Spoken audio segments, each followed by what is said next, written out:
Hello friends, मैं हूं किसी। आप देख रहे हैं ट्रेडर किसी। निफ्टी और निफ्टी बैंक की इंट्राडे एनालिसिस में आपका स्वागत है। 12 फरवरी को मार्केट में क्या बिहेवियर हो सकता है उसको देखते हैं। ये आपके सामने है daily chart of bank Nifty. So bank Nifty का डेली चार्ट आपको क्या शो कर रहा है, उसके पहले हम यहाँ पे ये चीज़ देख लेते हैं कि मेरा प्रॉफिट क्या हुआ है आज का। मेरा प्रॉफिट है आज 1512 रुपये के आसपास का। एंड यहाँ पे मैंने मल्टीपल ट्रेड किए हैं क्योंकि मैं लाइव में था और कुछ लॉस किए छोटे छोटे। देखिए इसमें ये वाला ट्रेड में कैसे लॉस हुआ।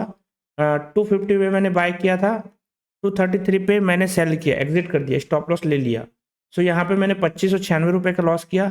इसमें मेरा एक बार स्टॉप लॉस हो चुका था 3000 के आसपास का, तो वो मैंने कवर किया और बाकी छोटे छोटे स्कैल्प किए। और आज उतना अच्छा मोमेंटम नहीं था, बार बार ये ऐसा टाइप का प्लान हो रहा था, इसलिए मैंने यहाँ पे कोई भी ट्रेड प्लान नहीं किया। इवन आप देखेंगे कि एक में मैं 30 क्वांटिटी लिया हूँ, उसमें 628 रुपये का प्रॉफिट है। तो यहाँ पे मैंने क्वांटिटी कम ली थी। यहाँ पे बात करते हैं कल का मोमेंटम। कल मतलब मंडे का मोमेंटम क्या हो सकता है। वीकली एनालिसिस की वीडियो कल आएगी, ठीक है। तो यहाँ पे आप देखेंगे मार्केट इस जगह पे टेस्ट करके नीचे साइड गया था, ठीक है। अब यहाँ पे नीचे से ये टेस्ट और अगर मैं इसको और भी छोटा करूँ तो ये नीचे से ये ट्रेंड लाइन आ रहा है। तो ये 3 टाइम यहाँ पे टेस्ट कर चुका है, ठीक है। यहाँ से मार्केट सपोर्ट ले करके फिर से रिवर्स किया। ये आज का चार्ट है, आज का कैंडल यहाँ से अपसाइड गया। अब क्या हो सकता है तो आपको मैं बता दूं, मार्केट में ये वाला जोन है जो ये वीकली चार्ट का रेजिस्टेंस लेवल है, यहाँ तक ही मार्केट आ सकता है। इसके बाद फिर से वापस आएगा नीचे, या तो यहाँ पे समय बिता के अपसाइड जाने का प्रयास करेगा। एंड यहाँ पे चूंकि अभी 3-4 दिन समय बिताया था, इसलिए यहाँ पे आज के दिन पे रेजिस्टेंस लिया। आज मार्केट में क्या था वो नहीं पता मुझे, बट बहुत सारे बैंक्स जो है नीचे आने के बावजूद मार्केट को ऊपर जाने नहीं दे रहे थे, और जब बैंक ऊपर जा रहा था तो मार्केट नीचे नहीं आ रहा था। सारे बैंक के जो कैलकुलेशंस थे वो अलग अलग चल रहे थे। जैसे आप यहाँ पे देखेंगे H D F C bank नीचे से ऊपर आने की कोशिश किया, ICICI बैंक नीचे से ऊपर आने की कोशिश किया, स्टेट बैंक का तो ब्रेकआउट हो चुका है। सो ये continuously daily daily all time high लगाता जा रहा है। और यहाँ से देखेंगे तो 654 से सीधे सीधे 725 के आसपास ये चला गया है, ठीक है। यहाँ पे देखेंगे तो एक्सिस बैंक डाउन है, कोटक बैंक भी डाउन है, और बाकी स्टॉक्स तो डाउन ही है ना। चलिए यहाँ पे बैंक निफ्टी को देखते हैं। डेली चार्ट के हिसाब से यहाँ पे एक कैंडल बननी चाहिए जो कि यहाँ तक ही लेकर के आएगा। सो मार्केट में एक बुलिशनेस नहीं रहेगी, थोड़ा सा साइडवेज होगा, ओके। अब इंट्राडे पे इस पे क्या काम काज होगा उसको समझने के लिए हमको आवरली टाइम फ्रेम लगाना पड़ेगा।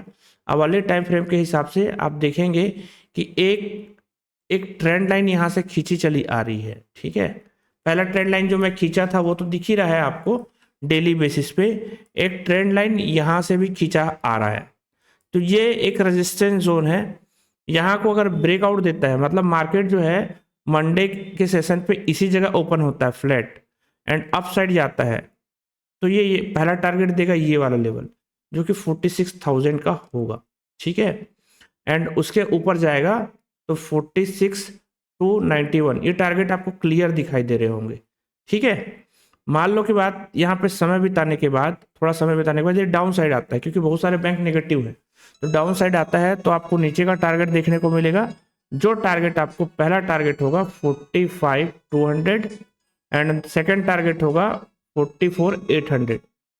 इसके नीचे जाता है तो आपको बड़ा मोमेंटम डाउन साइड की ओर देखने को मिलेगा, जो कि मार्केट में एक ब्रेकडाउन का सिचुएशन लाएगा और बहुत ज़्यादा नीचे लेकर के आएगा। मान लो मार्केट जो है गैप डाउन खुलता है किसी कारणवश, यहाँ पे खुलता है, मतलब 100-200 पॉइंट 300 पॉइंट नीचे खुलता है, तो यहाँ पे देखेंगे कि प्राइस एक्शन कैसा बन रहा है। ये अप साइड जाने के लिए बन रहा है कि डाउन साइड जाने के लिए बन रहा है।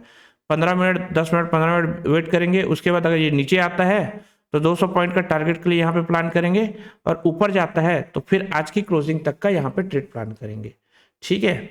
मान लो मार्केट किसी वजह से गैप अप ओपन होता है तो यहाँ पे ट्रेड को पहले ऑब्जर्व करेंगे, क्योंकि ये जो जोन है ये यहाँ पे ओपन होता है या यहाँ पे ओपन होता है गैप अप, तो ये यहाँ जरूर सपोर्ट लेगा, इस जोन पे सपोर्ट ले लेगा, लेकिन सस्टेन करना जरूरी नहीं है कि यहाँ पे सस्टेन करे। और यहाँ पे मान लो 1-2 घंटे 3 घंटे सस्टेन कर लिया तो मंडे के सेशन पे बड़ा ब्रेकआउट देखने को मिलेगा, या नेक्स्ट डे बड़ा ब्रेकआउट, क्योंकि यहाँ पे जिन्होंने पोजीशन बनाई होगी वो अपने ट्रेड को एग्जिट करेंगे तो उनके एसएल हंट होंगे।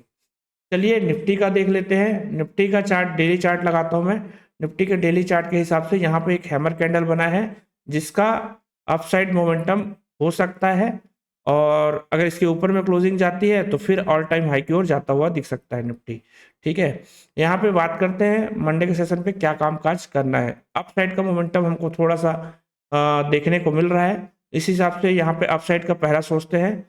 क्वांटिटी बड़े टाइम फ्रेम में आपको देखने से समझ में आता है कि अगर अपसाइड का है तो क्वांटिटी आप अपसाइड के लिए ज़्यादा लीजिए एंड डाउन साइड के लिए कम लीजिए। ठीक है, चलिए तो ये वाला जो रेंज है जहां पे आज मार्केट हॉल्ट किया, रुका है,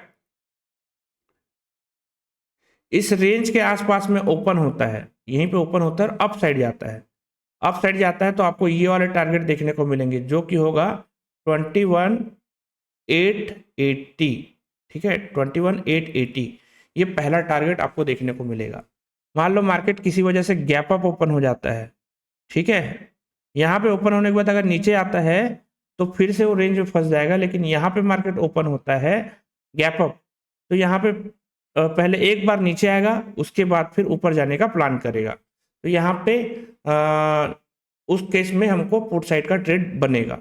लेकिन मान लो मार्केट किसी वजह से गैप डाउन हो जाता है इसी जगह पे, तो 1 घंटा टाइम फ्रेम पे वेट करेंगे, और इसका अगर ब्रेक डाउन देता है तो अब हमको जो टारगेट मिलेगा वो होगा 21,505 का।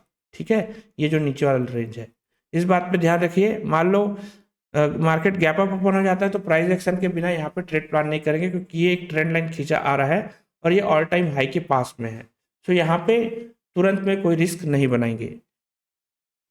आपको बता दूं निफ्टी आईटी एंड रिलायंस इसको सपोर्ट कर रहे हैं। रिलायंस आज अप साइड है इसलिए मार्केट अप साइड था, रिलायंस ऑल टाइम हाई के पास में है, दैट्स वाई इसको और अप साइड का मोमेंटम देखने को मिल रहा है। लेकिन रिलायंस हर दिन जरूरी नहीं है कि वो सपोर्ट कर ले। ठीक है, ये रिलायंस ब्रेकआउट जोन पे है। मान लो ये स्टॉक अगर अप साइड पे ब्रेकआउट देता है, यहाँ पे होल्ड करता है, फ्लैट ओपन होने के बाद ये अप साइड में ब्रेकआउट देता है, तो निफ्टी का ब्रेकआउट संभव है जो आपको ऊपर के साइड का टारगेट दे देगा। लेकिन यहीं पे होल्ड करने के बाद नीचे आ जाता है, नीचे आता है तो ये निफ्टी को भी नीचे लेकर के आएगा और आपको ये टारगेट देगा 2880 का, और निफ्टी आएगा कम से कम 200 पॉइंट डाउन। ये बात को आप ध्यान में रखिएगा। यदि यह वीडियो आपको अच्छा लगा please like this video, and यदि आपको ऐसी एनालिसिस चाहिए तो कमेंट करके मुझे बताएं। एंड मेरा कोर्स भी है प्राइस एक्शन का एवं साइकोलॉजी का, तो आप उसको ज्वाइन कर सकते हैं, लिंक डिस्क्रिप्शन पे है। मिलते हैं नेक्स्ट वीडियो में, जय हिंद।